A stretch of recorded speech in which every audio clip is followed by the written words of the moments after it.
मैं भी पहले यात्राएं करी थी, हम लोग भी शामिल थे उसके अंदर। ये अलग महत्व रखता है। गांधी ने पूरे देशवासियों को मैसेज दे दिया किस प्रकार से आपको आज़ादी जंग में हिस्सा लेना क्यों लेना है। जो अन्याय अत्याचार होते थे उस जमाने के अंदर, उसमें उस वक्त में गांधी की सोच कि नमक पे टैक्स लगा दिया अंग्रेज़ों ने, वो तोड़ के एक मैसेज दे देंगे। वो मैसेज खाली इंडिया में नहीं गया, दुनिया भर के मुल्कों में गया कि हिंदुस्तान के अंदर आंदोलन चल रहा है। आंदोलन की भी जो है, जो संघर्ष की कहानी थी, वो दुनिया के मुल्कों तक पहुंच गई। उसके माध्यम से 24 दिन की यात्रा थी, आज के दिन शुरू हुई, तो उसने करीब लगभग 400 किलोमीटर थी लगभग, पर पूरी दुनिया में लगा या हिंदुस्तान में बहुत बड़ा आंदोलन चला, हमें मालूम ही नहीं है। तो ये जो शुरुआत करी उसका एक अपना महत्व था। और जिस प्रकार से गांधी जी ने करीब 78 अपने साथियों को लेकर के यात्रा करी थी, तो मैं समझता हूँ कि आज का दिन मनाने का मायने ये है, जो हालात आज देश में बन गए हैं, जो हम देखते हैं कि डेमोक्रेसी खतरे में है और अघोषित इमरजेंसी की तरह माहौल बन गया देश के अंदर। जुडिशरी भी, एजेंसी भी, सभी लोग दबाव के अंदर काम कर रहे हैं। कोई विपक्ष में बोल जाए, पत्रकार, साहित्यकार या कोई पॉलिटिकल वर्कर, सीधा जेल उसको होती है। तो क्या बच गया इस देश के अंदर। ध्रुवीकरण बहुत भयंकर हो रहा है। इस माहौल के अंदर गांधी को याद करके भारत सेवा संस्था ने जो ये फैसला किया है, हम एक सिंबॉलिक यात्रा निकालेंगे और उसके माध्यम से संदेश देंगे कि कैसे सत्य पे अहिंसा के रास्ते पे चलना चाहिए। सत्य का अहिंसा का रास्ता ही वो रास्ता होता है जिसके माध्यम से अनुशासन भी आता है और देशवासियों को प्रेरणा मिलती है। आज महंगाई हो, बेरोजगारी हो, या जो भी हालात बन गए देश के अंदर, युद्ध चल रहा है, तो मान लो एलपीजी की बात भी करें, पूरे देश में तरह मर गई है और सरकार कह रही है कोई संकट है ही नहीं। एक प्रकार में एग्जाम्पल दे रहा हूँ आपको। इन सब मामलों के अंदर ऐसी यात्रा एक मैसेज देती है और मैं साधुवाद देता हूँ भारतीय संस्थान को। अच्छा कदम उठाया। हम सब आज प्रदेश कांग्रेस अध्यक्ष जी भी हैं, जूली साहब भी आए होंगे यहाँ पर, और पूरा जो बापना जी से लगा के पूरे जो गांधी दर्शन समिति के लोग हैं, क्योंकि हिंदुस्तान में एकमात्र राजस्थान था जिसने पीस एंड नॉन वायलेंस, शांति व अहिंसा का विभाग बना दिया हमने। पूरे राजस्थान में अच्छी ट्रेनिंग हो गई। आज पूरे राजस्थान के अंदर हर जिले में अच्छी यात्रा निकल रही है। जम्मू कश्मीर के पूर्व मुख्यमंत्री फायरिंग हुई है उनके पास, वो तो बहुत चिंताजनक स्थिति है। वहाँ की पुलिस की मौजूदगी के अंदर ये घटना हुई है।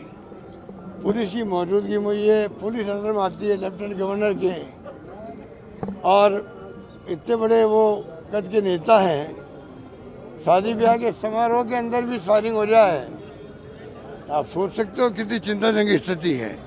पूरा देश चिंतित है।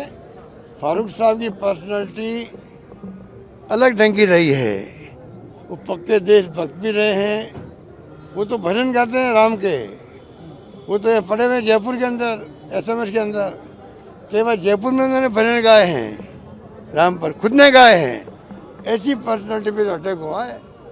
पूरा देश चिंतित है और राजस्थान के लोग तो विशेष चिंतित है। देखिए, देश की आज़ादी के लिए जो आंदोलन महात्मा गांधी जी की अगुवाई में शुरू हुआ, आज वो हालात वापस बनने जा रहे हैं। जो देश में अघोषित इमरजेंसी है, एजेंसियों का दुरुपयोग है, विपक्ष को बोलने नहीं दिया जा रहा है, पत्रकारों को लिखने की आज़ादी नहीं है, लोगों को आंदोलन करने के लिए स्थान मुहैया नहीं कराया जाता है। जो अगर कोई सोशल मीडिया पे भी कुछ लिख देता है तो उसको जेलों में डाला जा रहा है। लोगों की आवाज़ को सुना नहीं जा रहा है। लोग परेशानी में हैं, मर रहे हैं, अपराध बढ़ रहे हैं, लेकिन देश के प्रधानमंत्री जी केवल और केवल झूठ के सहारे और तानाशाही पूर्वक रवैया करके इस देश को चला रहे हैं। मैं समझता हूं कि ऐसे में आप समझ सकते हैं कि इस यात्रा का कितना बड़ा संदेश एक प्रदेश और देश में जाएगा। ये हम सब जानते हैं इस बात को।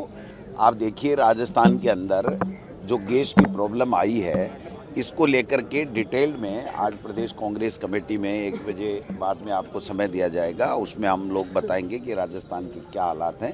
अभी हम हमारी बात इसी बिंदु तक केंद्रित रखते हैं कि ये जो मौन जुलूस हम निकाल रहे हैं, एक संदेश देना चाहते हैं कि देशवासियों का है, न कि भारतीय जनता पार्टी और जो तानाशाह देश में सरकार में बैठे उनका देश, अकेलों का देश नहीं है। 36 कौमों का, सब लोगों का, 144 करोड़ लोगों का देश है और उस देश की हर संपदा पे, हर सरकार पे, हर जो इंस्टीट्यूट पे सबका अधिकार है, एक अकेले इनका अधिकार नहीं। सर, इस वजह से दाम बढ़ गए हैं कांग्रेस। ये 1 बजे बाद में प्रदेश कांग्रेस कमेटी में हम लोग चर्चा करेंगे। जूली जी क्या कहना चाहेंगे, गांधी के संदेशों का आज जरूरत है? आज जरूरत है गांधी जी के संदेशों की। जिस प्रकार से उन्होंने अहिंसा के माध्यम से इतने बड़े बड़े आंदोलन किए और विशेष रूप से आज हम जिस दांडी मार्च में शामिल हो रहे हैं, जो उस समय हुआ था उसके प्रतीक के रूप में, वो इतिहास के जो टॉप 10 आंदोलन थे उनमें टाइम मैगजीन ने उसको दूसरा स्थान दिया था, जिसने दुनिया के संघर्ष को दिखाने का काम किया था, जिसने इन आंदोलनों की जो आग थी उसकी मजबूती का संदेश दिया था। गांधी जी के इस आंदोलन को बहुत विशेष रूप से देखा जाता है और मैं समझता हूं जब नमक पे टैक्स लगाया तो गांधी जी ने ये कहा कि ये तो हवा पानी की तरह जनता का अधिकार है, इस पे किस चीज़ का टैक्स, और उन्होंने ये यात्रा शुरू की और यात्रा के साथ सभी जाति, सभी धर्म, सभी वर्ग, यहाँ तक कि बच्चे, महिलाएं, व्यापारी, दुकानदार तक इससे जुड़े और ऐतिहासिक मूवमेंट इससे खड़ा हुआ और उसकी वजह से फिर आने वाले समय में अंग्रेजों को इस देश से भागना पड़ा।